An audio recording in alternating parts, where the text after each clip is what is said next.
Hello, everyone, and welcome back to the show. In this episode, we dive into and explore an ancient medical system that can help you achieve holistic health. This medical system is called Ayurveda and originates from India and uses a holistic health approach that can help you to heal your mind, body, and soul, give you the energy that you need to thrive every single day and help you to be your best self. So, without further ado, if you want to learn about Ayurveda, this is the episode for you, as we're joined by Monica Gisella. Now let's dive into my conversation with Monica. Monica, thank you for joining me today on Raising Consciousness. How are you doing? I'm very well. Thank you for having me. No worries. I came across all of your work around Ayurveda probably about a month or two ago now. I was really inspired actually because I'm kind of in that process, in that journey of learning about this ancient wisdom, right, that we're going to be talking about today. Before we dive into that, would love for you to kind of share with our audience and our listeners and our watchers as well a little bit into who is Monica, like, so who are you, what do you do, why do you do it? I always love that question. I love to kind of explore that, and then we'll dive into a little bit of a deep dive on Ayurveda. Yes. So my journey has been all over the place. I didn't start originally with Ayurveda. I found Ayurveda because I got really sick. I was not eating well. My lifestyle was really stressful. I was overworking out. So when I found myself not feeling well, that's when I knew I had to find something more intuitive, something more in line with nature, because traditional medicine was not the answer for me. Modern medicine, I mean.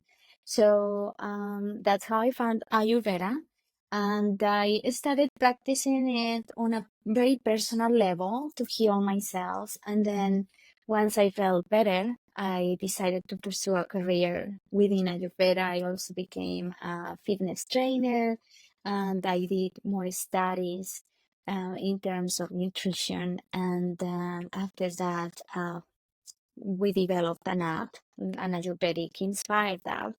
And that's it. That's what I'm working on. My passion, which is helping others with this system that is really in a chill with nature, and it's very holistic, and it really takes into account every sense of your being. So yeah. Amazing. And so, for those who don't know kind of what we're talking about in terms of when we say Ayurveda, what is it, and where does it come from? Like, what's its origins? Can you walk us through that? Sure. Ayurveda is an ancient holistic system from India. So it originated in this ancestral land, and it basically means science of life. And it's very integral. It takes into account, as I said, every aspect of your being, not just the physical. And also something very interesting about Ayurveda when you compare it to modern medicine is that it doesn't isolate the medicine, the disease that you have. Instead, it assumes a more proactive approach to preventing any problem that you might have through dietary therapy, through the right lifestyle for your body type, through movement that is adequate for your body. So that's in a nutshell what Ayurveda is. And something also very important that's very attractive to most people when they find Ayurveda is that it is very individualized. So instead of what you see with modern medicine is that it's prescribed one treatment, one therapy is prescribed for everybody without taking into account your constitution, the way you live, where you live, the season, your age, your gender, if any of that. Ayurveda does. So you feel like a human being. You feel they are considering every part of you, and I believe that's why it's so successful as well. You mentioned there constitution, mind body type. For those who who don't know what that even means, can you kind of walk us through? Because that's a big part of the system, right? A big part It is. of Ayurveda. So what are we talking about when we say constitution, mind body type? Yes, it's the doshic blueprint. The doshas are the three main energies that you see within Ayurveda, and they are composed of different elements. And they are Vata, Pitta, and Kapha. So all of us have a proportion of those elements within our bodies and our minds, but we have a more dominant dosha. It's not typical that you see a person with a perfect blueprint with the three doshas in the same proportions. Normally, we have one dosha that is more dominant than the others. So, if you are a more vata person, it will show in the way you talk, in the way you think, in the way you are physically, same as pitta and kapha. So for vatas, you see more like there can be stereotypes in a sense when you see a vata person, a pitta person, or a kapha person. But certain characteristics are very telling of what your nature is. I am a Vata Pitta person, so I tend to have a fast metabolism. I suffer from certain diseases compared to other people, and also you can tell because of those tendencies to see what you suffer from normally, typically, what dosha you are. And also it's very interesting. You mentioned it's a mind body type as well, because your mind, the way you think, um, the way your mind processes are also determined by our dominant dosha. So about the person, we tend to stress more than a kapha person that is more steady, more laid back. And a pitta person might face issues more in a more um, reactive way, like having some temper, some impatience. So those traits, personality traits, even our dreams can tell a lot of the dosha that's being aggravated. And the dosha is very interestingly, they can be balanced through the right lifestyle. So that's what makes this so effective, because you can actually prevent disease by living a lifestyle and eating foods that are in alignment with your body type or your dosha. So, but basically, I believe learning what your body type is, discovering it, and learning what therapies, treatments, strategies work best for your body type, in conjunction with your own observations, can really make a difference in how you heal or prevent disease. So in terms of that, I mean, you kind of done it a bit there, and you kind of walk us through some of the traits of each body of each constitution. I'm wondering if we can kind of explore that a bit further. So maybe like for each constitution, some characteristics, if that's physical or kind of with our minds, that people can start to self-identify with, and then yeah, if they are kind of unbalanced, how can they, for each constitution, like how can people start to get back into balance? And I guess also, we'll probably come on to it later on, like actually how do people find out their constitution as well? But yeah, if we kind of start Yeah, with some of the more of the characteristics around each of the constitutions, I think that would be insightful. sure. On Prana app, you can take the quiz and discover very quickly what your body type is. And we have also some suggestions. So when you are a Vata person, physically you tend to have a fast metabolism, and be very thin, or you are very tall, or very short. So these are characteristics that are very general, right? It doesn't really mean for sure that that's your body type, but we can start from there.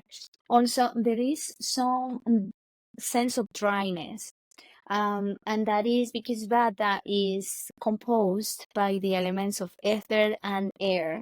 So there is a lot of erosion, and your body tissues tend to get aggravated by so much wind within your body. Stress, anxiety, all of those can be exacerbated um, by the typical lifestyle that we live today, right? Lots of social media, stimulating music, eating at irregular times, not eating the right types of foods, or foods that are too dry. So all of those factors tend to aggravate Vata, and you see that in a lot of dry hair, dry skin, premature aging, issues with teeth and bones, because Vata accumulates in the colon. And when you have Vata aggravated, you tend to have lots of constipation. You tend to have arthritis or any other bone problems. Once the disease process it's accumulated in the primary part, then it gets overflowed in the rest of the body. So you will see issues that started just with eating the wrong types of foods getting worse and worse, and within years you see a full form disease out of something that you thought it's not really important, like the foods that you eat, but they are very important.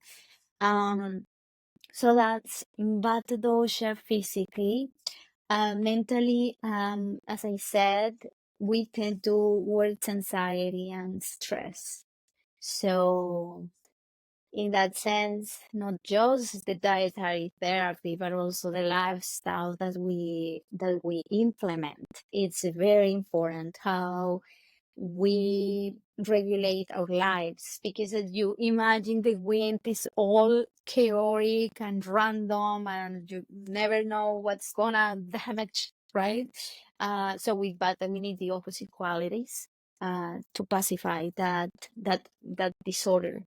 And with that, we go for regular eating times, regular sleeping and waking up times. So our body kind of relaxes into a routine and some healthy habits. Also, Vata tends to suffer from very weak digestive fire, digestion that doesn't really assimilate the foods that you eat. So you can eat, nectars from gods, but if you are not really digesting them, you are not getting any healthier. So you are really what you digest, not what you eat. And so in that sense, there are several therapies that can help Vata, but it's a combination of intuitive movement, a pacifying lifestyle, and foods that are nourishing, that are moist, that are a little bit oily with lots of spices. So think of soups and think of stews with a little bit of rice. Uh, and never cold drinks or anything that it's cold and can aggravate that airy nature. So keeping cozy at all times, and also another aspect I think it's very important and mostly forgotten is relationships, or the type of music we hear, the type of television we or the images we stimulate our minds with. All of those are perceptions that we need to take care of. Spending time with people that loves you, um, and just doing very nurturing activities, gardening, or volunteering, things that really fill your heart and make that anxiety go down. So that would be for Vata dosha. And then for Pitta dosha, we have a whole different body type. So Pitta is more composed by the elements of fire and water. So think of just, fire that can be untamed, that cannot be tamed, and that it's uncontrollable, and that it's impatient, that it's very angry when it's not balanced.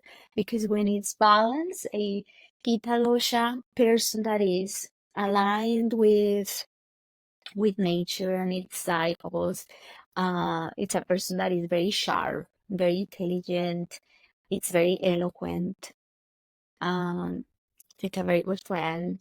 So we have to see the negative and the positive aspects of the doshas as well. I didn't mention that for Vata dosha, but Vata dosha tends to be very creative, um, a traveler by nature, when they are balanced. So, and Pitta dosha, when it's not balanced, you tend to see all these anger issues, lots of in terms of physically, which can get to some disease later on the road, can be very uncontrollable appetite. So they are hungry all the time.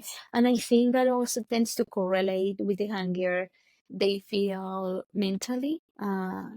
So much ambition sometimes, or, it can be seen as healthy as having ambitions. I am starting my own business, and you have the ambition to see it going well, but it can get over, out of control. And Pitta doshas tend to have that issue. So that can be greedy, jealous, and very controlling. So that would be for Pitta dosha. Physically, their bodies are regular frame, but they tend to gain muscle really quickly. They also have a fast metabolism. So imagine that their acne, their digestive fire is very kindled and digesting everything they eat. And maybe that's why they feel so hungry, right? Because they burn it. They can burn themselves with their attitude towards life. And that's why you see them getting bald prematurely, and dying quicker than other doshas because of their heart and high pressure and all of those issues that are associated with tempera or pitta dosha. So to balance pitta dosha, you would go for cooling and refreshing and slow in terms of everything, in terms of foods, in terms of the activities that you do, the relationships that you have, the movement that you do. So think of raw foods, some of them, some raw vegetables, some fruits, some coconut water, some cucumber. The food for Pitta dosha should be almost plain, because the spices can stimulate that fire more, and you don't want that. So I recommend always to play it by ear and observe how your body feels, and try some spices, and just to be creative in the kitchen and see how you feel, make lots of observations, have a food journal, to really assess how it feels. Because obviously there are some general guidelines in Ayurveda, but ultimately it's up to how your body really feels with every food, or practice. And also lots of balancing the heart chakra that can get aggravated with Pitta dosha. Um, Green tea, or lots of green gardening. It's also a good activity for Pitta dosha. Swimming, just getting refreshed and feeling the cool. Uh, and yeah, I think that's it for Pitta. But in general, the movement for Pitta also needs to be very intuitive.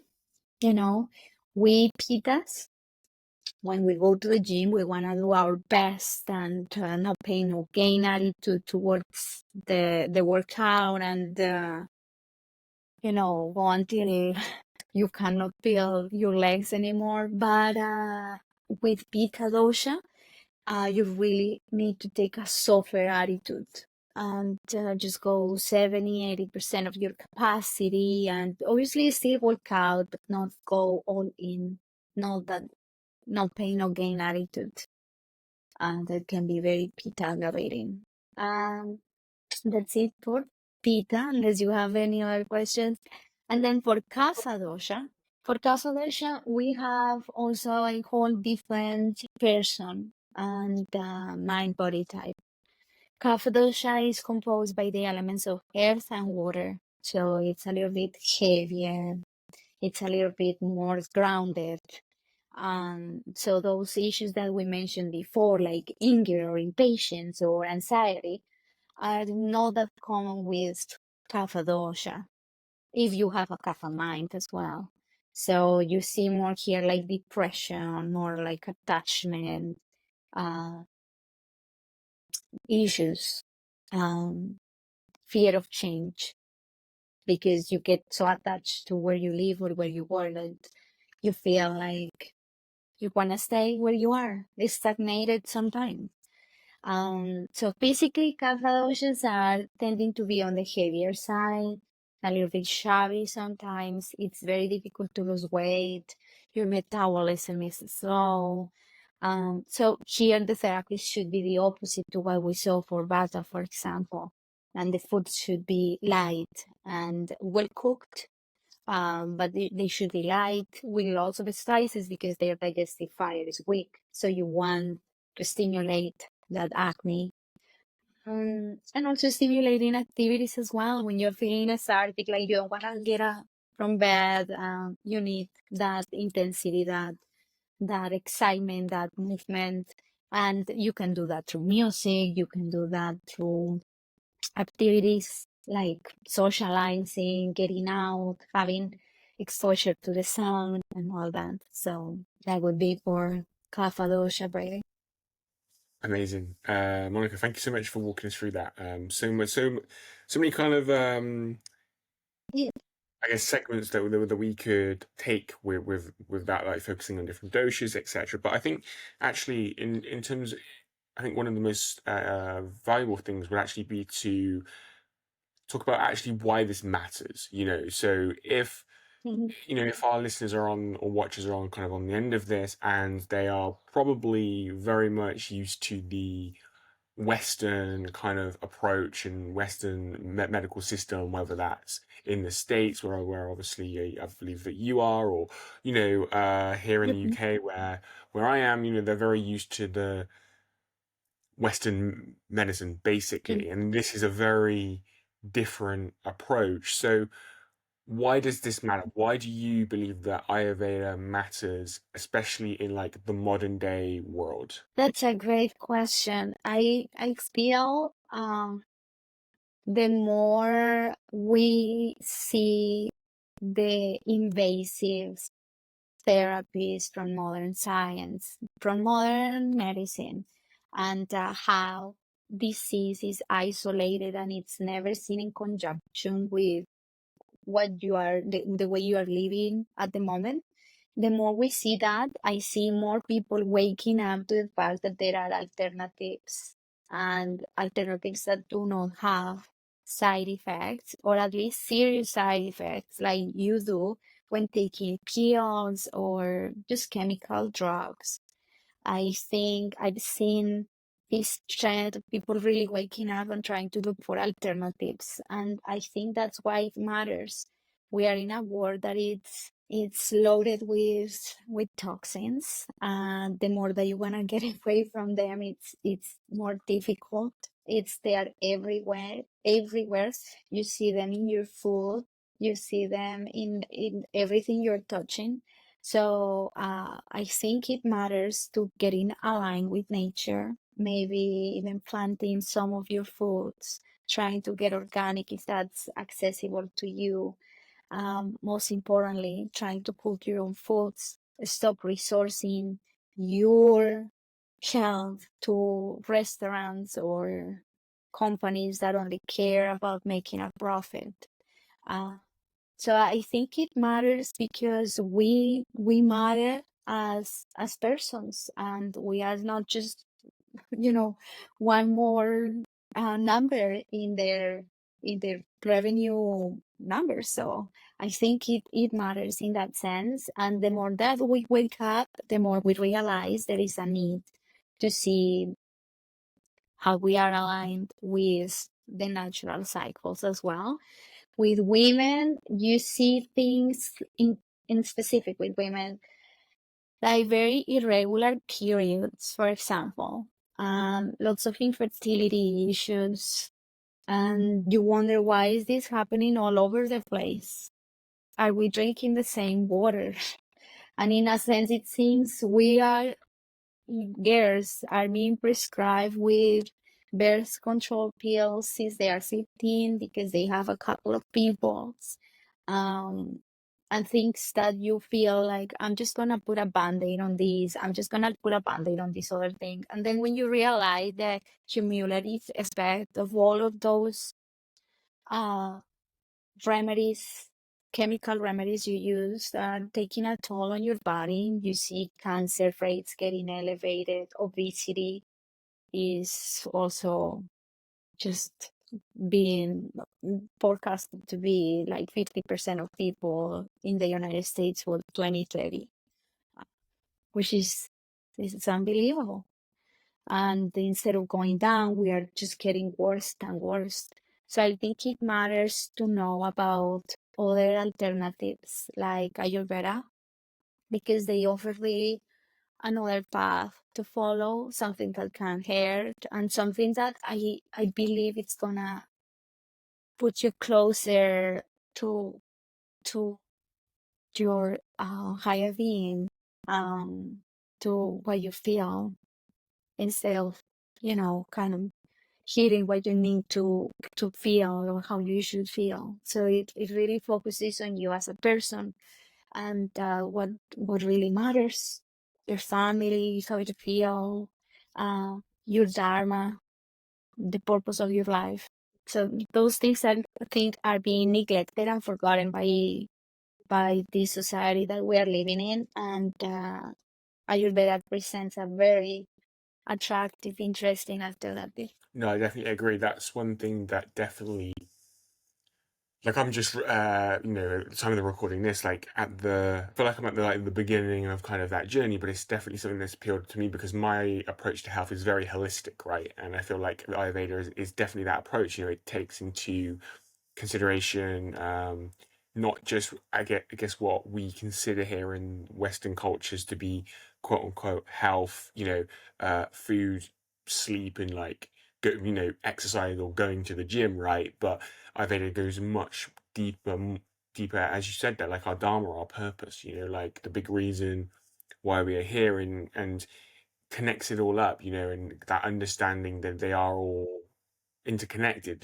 that actually um, our purpose is connected to the other areas of our life and vice versa. Like how we sleep at night is going to affect like how we perform when we exercise, and the food that we eat is going to affect how we sleep and how we perform when we exercise, and just this kind of um, interconnectedness between everything that I think here in the West and here in Western cultures, Western medicine, we tend to not understand and appreciate, and really, I think we underestimate it.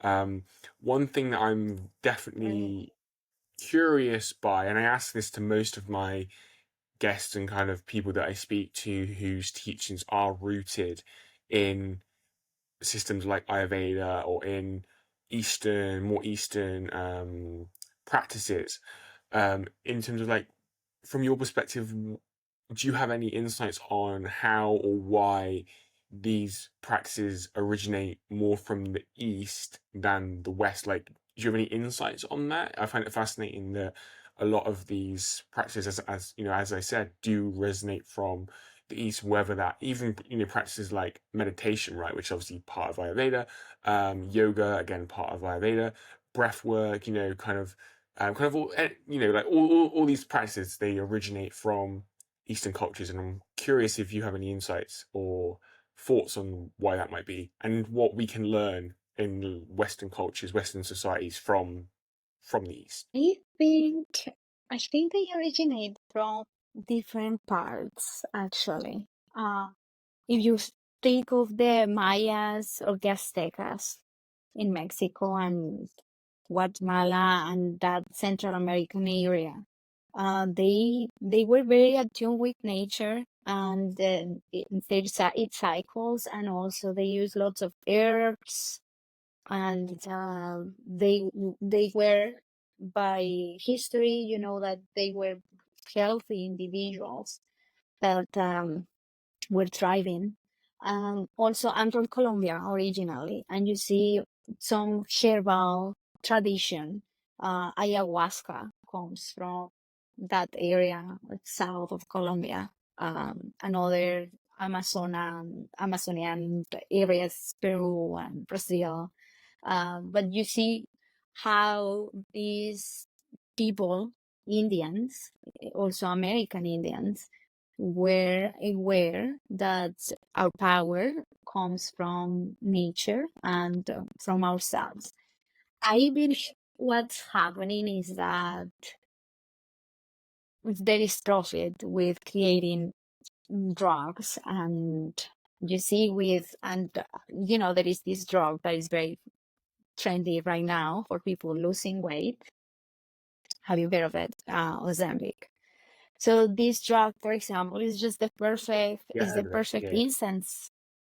Is the perfect instance. You see in celebrities, personalities now openly sharing how good it is and how losing weight is a disease when it clearly can be treated through love for yourself, first of all, but also through the appropriate lifestyle and diet, without starving yourself, without hating yourself, nothing like that. But I do believe that we are placing our control, the control of our bodies and how we feel, outside of ourselves completely and into these drugs. And it represents profit for a lot of people. So I think that's what's happening. But in terms of tradition, I believe before all this food industry, big pharma industry came about, we were more connected with nature, and we were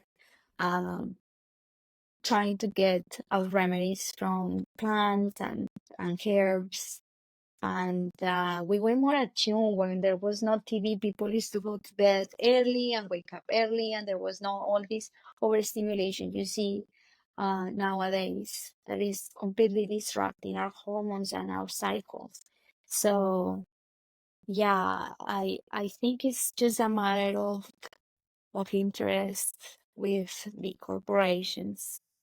As you said there, I think it's kind of crazy that um, people think that these external drugs and stuff are the long-term solution. Like, sure, in the short term, you may get some results, but actually, what's the long-term effect? I don't think people understand the or underestimate. I think underestimate the effect that everything has on our health. Like for me, I believe, and would love to get your thoughts on this, that in some way, everything that we come in contact with has some sort of downstream effect, right? So whether that's, like, I mean, I live in the countryside, but there's still lots of cars around and like pollution and stuff, and so if I walk by a road and cars drive by and like the fumes from the fuel in it, etc. Like I'm breathing that in, right? Like can't sometimes we can't get away from that. Like we live in towns and cities, etc. Right? Like on some level, that's going to affect our health. Now, there's things potentially like that we can't control exactly because of like the world that we've created, I guess, and like the modern Mm-hmm. life, etc.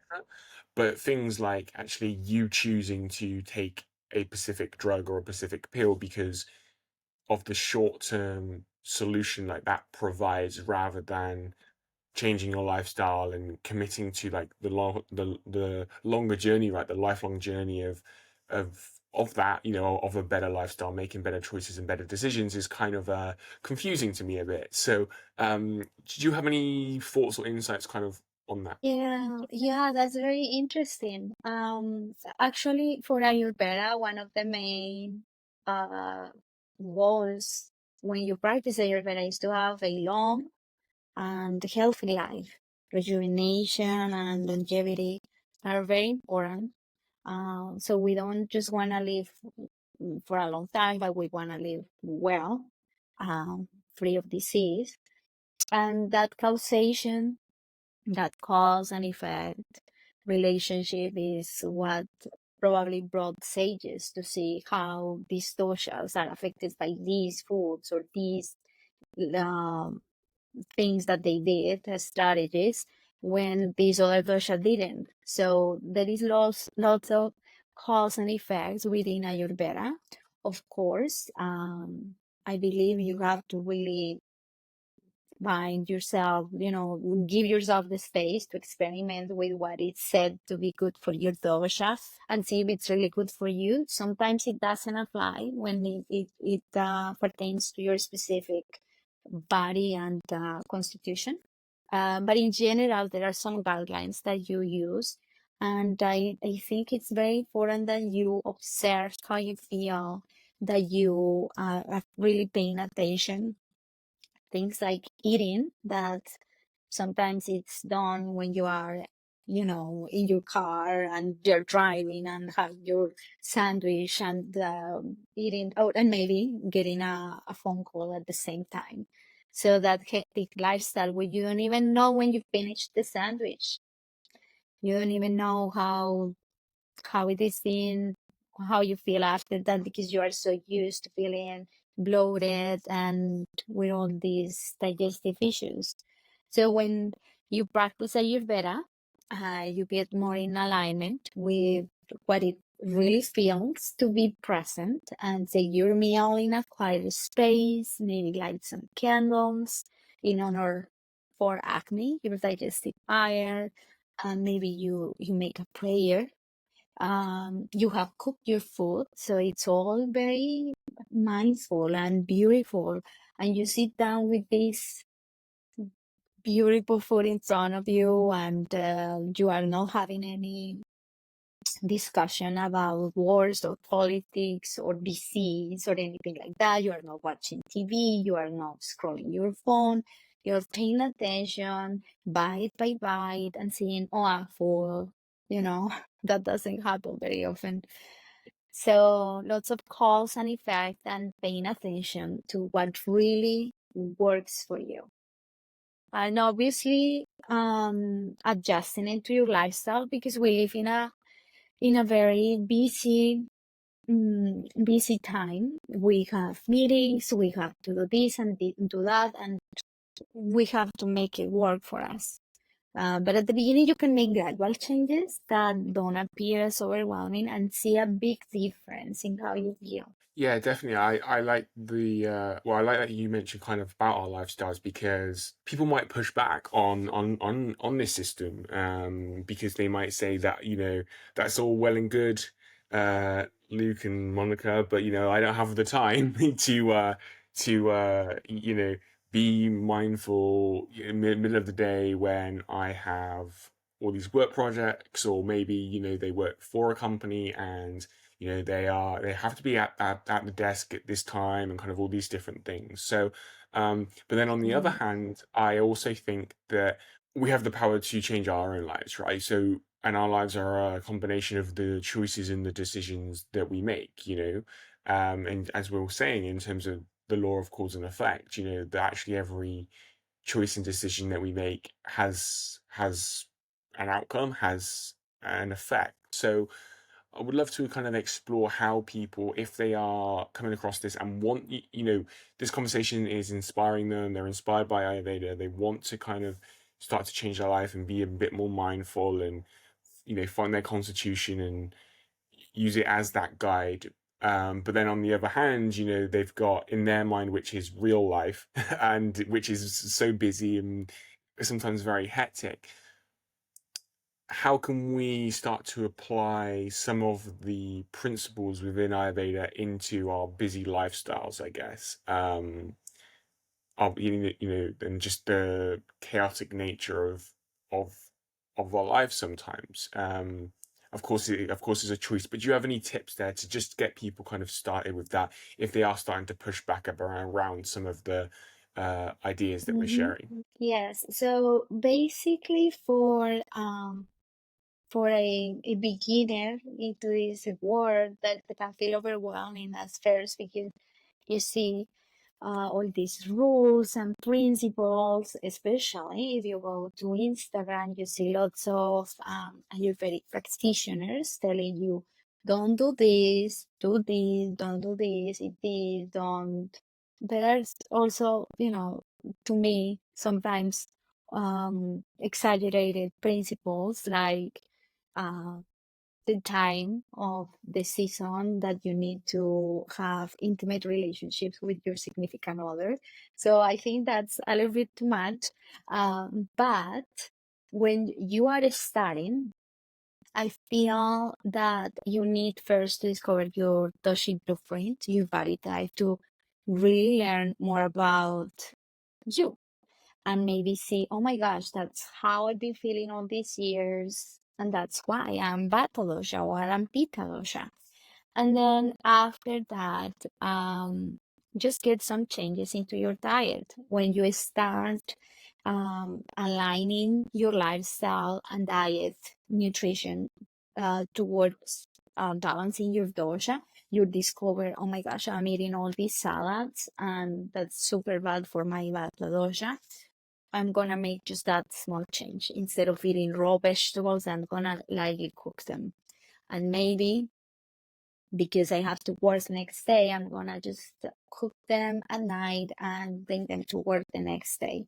I'm all about Ayurveda, but I'm also very realistic. And I know not all of us can live, like imperfect observance of Ayurvedic principles. One of the main principles is that we should eat fresh foods uh, all the time to avoid toxins and to have the most quality of prana or life force within us, right? But sometimes that's impossible for many women, many men that have to work and have to do this, and it can be almost impossible to really take the time to cook 3 meals fresh every day.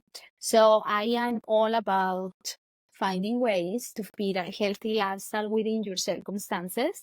I believe also in the power of manifestation. And once you start that road, I think the stars will align in your favor to make more changes in the future because you are attracting that. But in the meantime, make what's best, and that would be meal prepping. So it's not perfectly fresh, but you are eating food start preparing aligning with your body type. Um, Using some spices. You are not very familiar with the spices, start with just a few, 2 or 3, and start just playing with them and see how it feels, if they're too overpowering or not. So be very flexible with you, take it easy. In terms of food, I would say that. Also, workout wise, I think working out it's better than not working out. Just make sure that you are not like going till the point you are about to faint. And maybe that's a Right. little bit good for Kapha. But if you tend to anxiety and stress and fear and insomnia and heartburn and things like that, I would say don't try to go overboard with exercise. Um, and maybe start eating at the same times every day.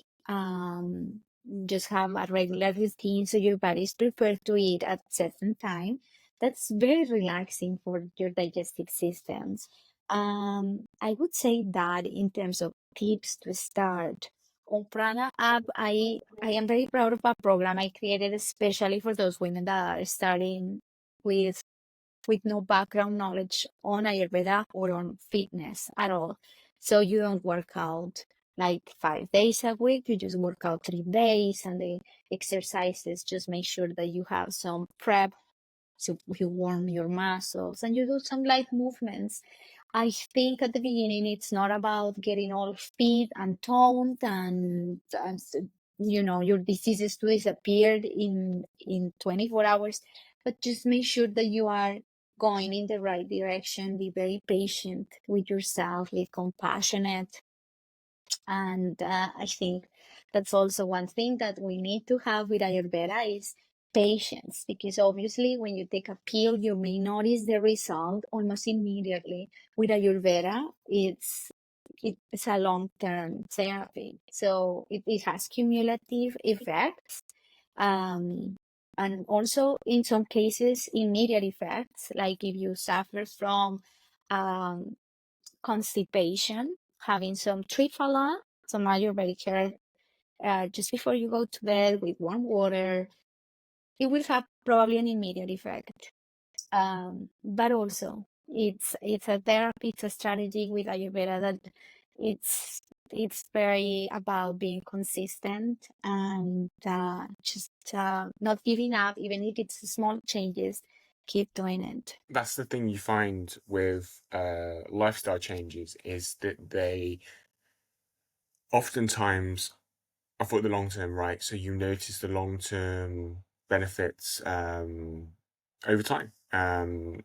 Whereas, yeah, with a lot of prescribed and modern medicine, it's kind of instant, and it's kind of the society that we live in now. And I think that actually, if we want long term better health, but actually not just better health, better lives, that actually that's something that I think we could look at and actually realize that actually is it, and just question, like, is it actually serving us? And I think we'll find the answer for that. But kind of going back to Absolutely. um yeah, just kind of going back to like the Western medicine, etc.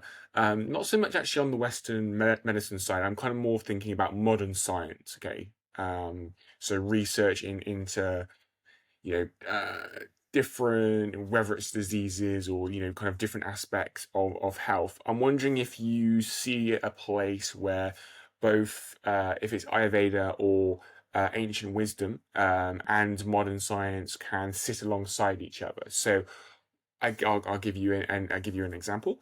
Um, Meditation as a practice has obviously been around for thousands of years. It's part of the kind of Ayurveda um, principles in some way. Obviously, different constitutions have different recommendations on meditations, I believe, from what kind of I've kind of looked into.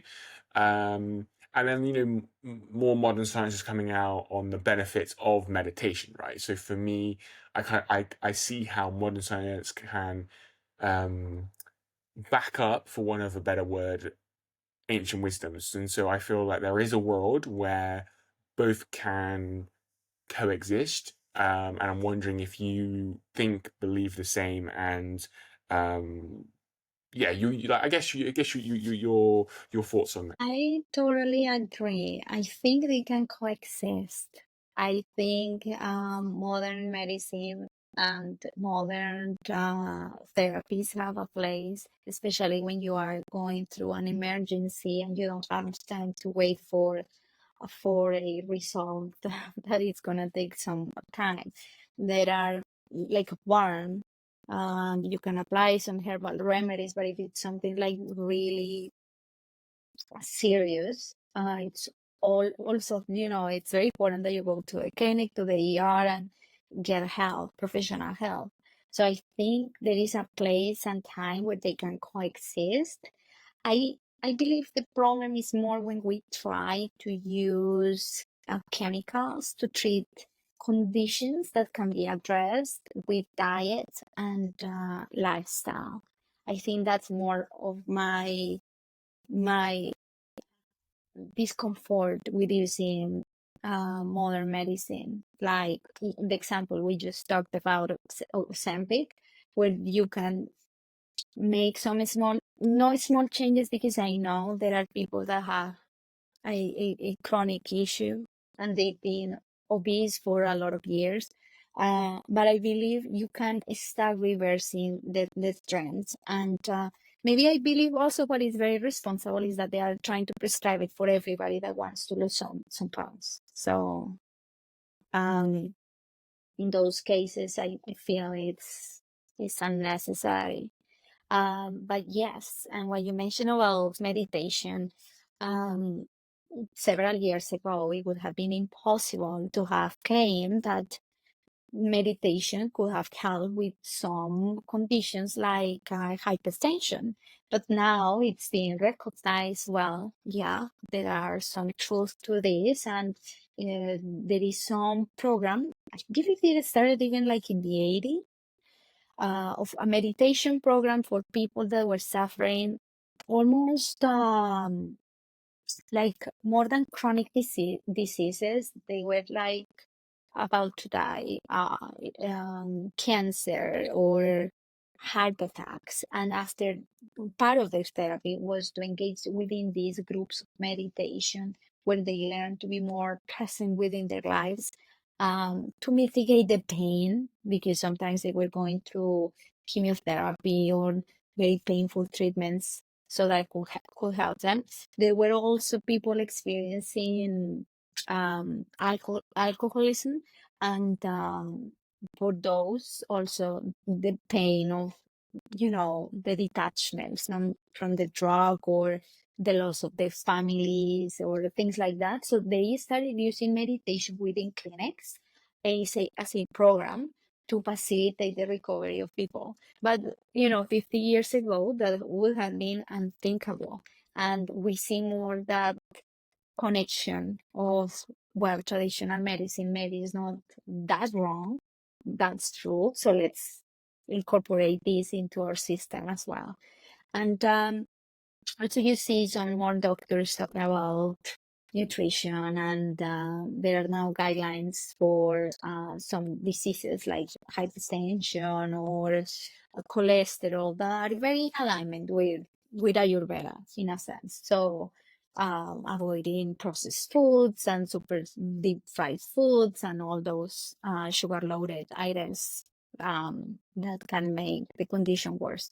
But yes, I totally agree that there is a, a, a way to reconcile both of them and utilize them very strategically for optimal health. What have we, and this might be a bit of a loaded question, I guess, because there's probably so much we could discuss about Ayurveda, as I kind of alluded to beforehand, in terms of deep dive into the different constitutions, etc. But in the time that obviously we do have, what are some fundamental, whether it's principles or just things that are good to know for people who are just starting their Ayurveda journey? Because I'm guessing that like at least 90% of people listening and watching this probably haven't come across Ayurveda before.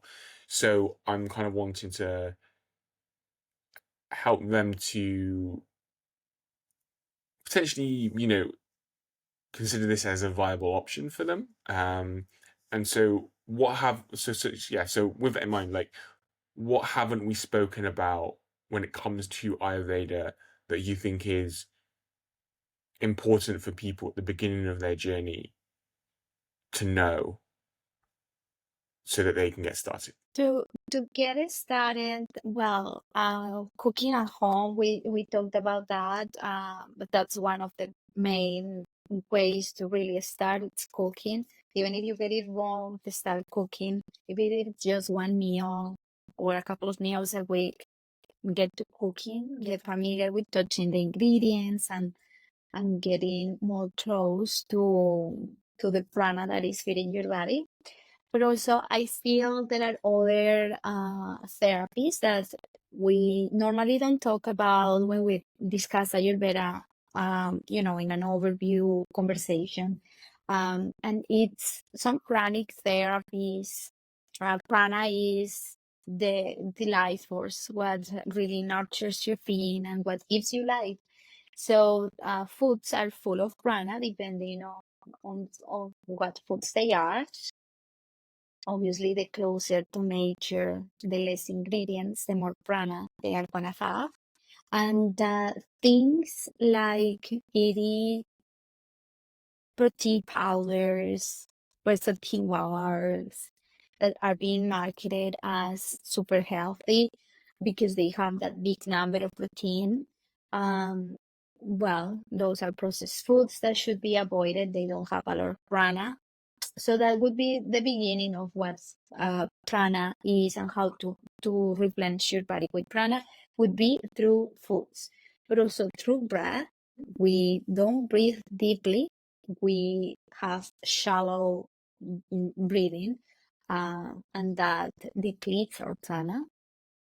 Perceptions are also very depleting. We talked about that. What our environment is about, what we pay attention to, can be very nourishing or very depleting.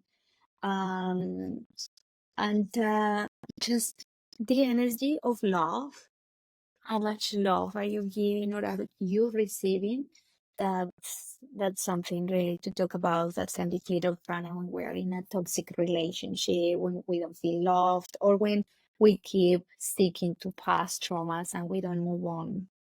So that can be very pranic, depleting.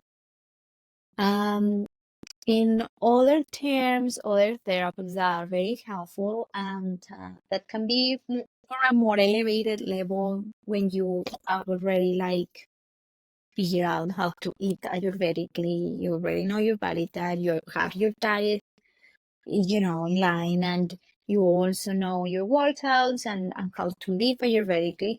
There are also other therapies like color therapy or stone therapy that are like complementary strategies to really enhance your life. The stones, what you wear, also have some prana and some energy, and they are said to stimulate or pacify the doshas depending on what they are. So it's a fascinating knowledge that you can practice, you can gain, you can give your loved one something for Valentine's, or Christmas, or Mother's Day, something that is in alignment with your dosha, and it's such a customized gift, right? Because you are really thinking of their nature. And color therapy, the way the colors you use are very energy giving, and they can affect how you see out. So, and as we said, relationships are very important. Who you surround yourself with, the conversations you have. So it's really an integral approach to health. It's not just the foods you eat. Sometimes that's the least important one.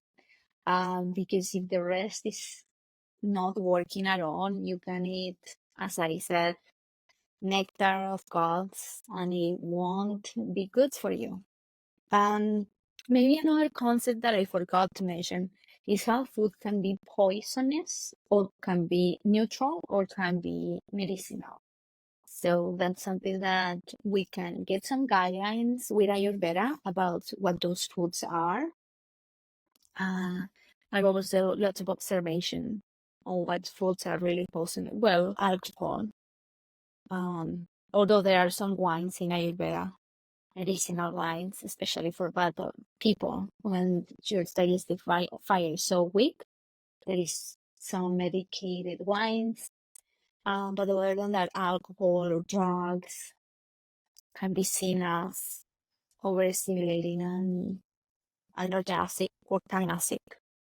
So it can affect your mind, and if it affects your mind negatively, then it can have a bad effect on your body as well. Monica, thank you for that. Thank you for joining me today. I'm sure we could have continued for like another hour, 2 hours, 3 hours, probably, because research I've done into Ayurveda, there's so many different branches ultimately. And I think that I think that goes to show the interconnectedness, as we kind of referred to beforehand, of health, and how one area of our lives and of our health affects another area. So, yeah, but thank you for like the the overview, ultimately, the deep dive, or the kind of exploration of the different doshas, the different constitutions.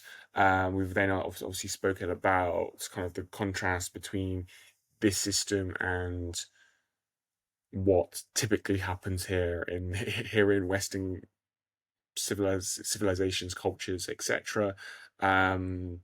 And obviously, we've kind of just finished with additional Ayurveda principles and habits that people can also explore. But in terms of exploring, I would advise people who are listening or watching to this to use this as very much the starting block of their Ayurveda journey. And I know that we kind of mentioned it beforehand in terms of the work that you do, that you have your app and obviously your website and your coaching, I believe, as well. So and in the couple of minutes we have left, where can people find you online if they want to learn more about yourself, but the things that you offer? And run us through that in terms of what you do offer and how you help people. I know it's mostly focused towards women's, which is amazing. And yeah, the links and where people can find you. Thank you, Luke. So my website is pranawithlove.com, and in there you'll find not only information about Prana app, my Ayurvedic app, but also tons of free resources. There are lots of recipes for each dosha. There are tips, strategies, guides. I've been writing that blog for 6 years, so there is plenty of resources. You can binge on those blogs, and it won't disappoint you. If you wanna go deeper, I invite you to download Prana app on the App Store or Google Play. It's for free.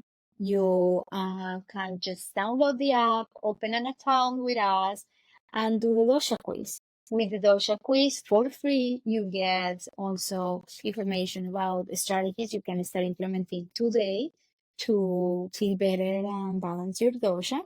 But also, you can learn about your goddess archetype, which I think is very important because sometimes dosha is a little bit heavy. It's meant to be as to that which darkens or decays, and that goddess archetype is going to give you the positive side of all of these and where you really want to go, and the vision that you have for yourself. So it's also a mind body visualization, and I invite you to do that test and claim your free program with Prana app. Free 7 days, menus, workouts, lifestyle, everything you will find there for 7 days. This is unique. It doesn't exist with any other app. And then you want to go deeper, you can become a member and get customized meal and workout plans for your website. That's about it. And my Instagram, Prana Woodlodge, or Prana app in Instagram, Prana_app. And thank you, Luke. Thank you for having me. Okay, no worries. It's my pleasure. So thank you for all the wisdom that you've shared here today, and hopefully we can do it again in the future. Thank you for joining me today. Thank you. I hope you enjoyed that conversation with Monica. We've been exploring everything Ayurveda, from where it originates from to the different constitutions, and how we can apply all of this knowledge, all of this information to our day-to-day lives. Ayurveda is a simple but also a little bit of a complex system, and I would highly recommend using this episode as the beginning of your Ayurvedic journey to exploring more into this ancient wisdom. Now, there's a couple of ways how I recommend you do so, based on how I have been learning and how I actually discovered this ancient practice. Now, I actually discovered this ancient practice through a company called Mind Valley. Mind Valley is the #1 personal growth transformation platform. They have loads of different programs and quests that can help you on your personal growth and spiritual journey, ultimately. Through Mind Valley, I discovered a quest that's called Breathwork for Life. Breathwork is one of the core principles, one of the core practices of Ayurveda. And through this Mind Valley quest, I learned more about this ancient practice of Ayurveda. Now, diving into this more, I have read a few books on the topic of Ayurveda that you could definitely do, and I recommend. I will link the recommended books in the show notes below.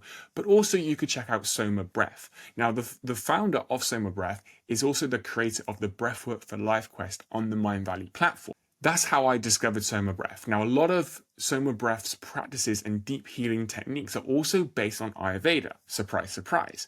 So, if you want to continue with your Ayurveda journey, I would recommend one of three things, or maybe all of them. Start with Mindvalley and go through the Breathwork for Life quest. 2, continue reading and listening to podcasts on this topic. I will link my recommended resources down below. And 3, that's for those of you who want to go really deep, check out Soma Breath. Link also in the show notes. That can help you to really explore this ancient health system and help you not only heal for good, but live your best life. Once again, thank you for checking out and tuning in to Raising Consciousness, and I look forward to seeing you in the next episode.